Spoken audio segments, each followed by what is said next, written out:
Интелектуалци од цел свет испратија отворено писмо со аргументи против преспанскиот договор. Професори од Харвард, Принстон, Лондон, Болоња, Сорбона, Загреб, Австралија и други места, како и писатели, поети, уметници, уредници, издавачи и други интелектуалци го ставија својот подпис на отворено писмо со аргументи против преспански договор.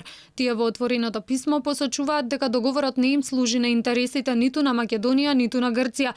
Тој не е заснован на респект за меѓународното право, човековите права и демократските принципи.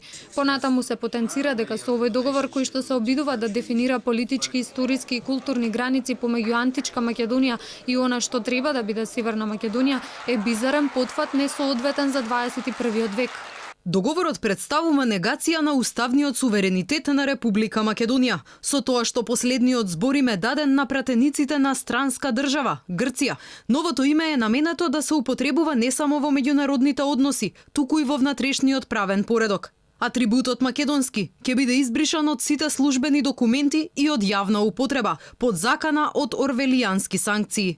Меѓународниот мисменеджмент продолжува, поддржувајќи ги мерките за градење доверба, разрешување на конфликтите и помирувањето.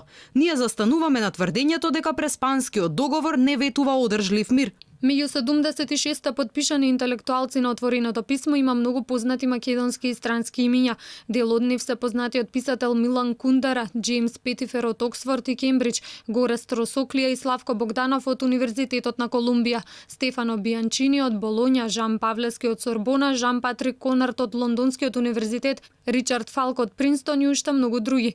Инаку еден од најстарите и највлијателни британски весници Guardian, познат по залагањето за заштита на човекови права и слободата на изразување, одби да го објави ова писмо подпишано од македонски и странски интелектуалци. Иако ова писмо е одговор на дописот објавен во Guardian на 20 јули подпишано од 45 професори и интелектуалци во кои се лобира за прифаќање на преспанскиот договор.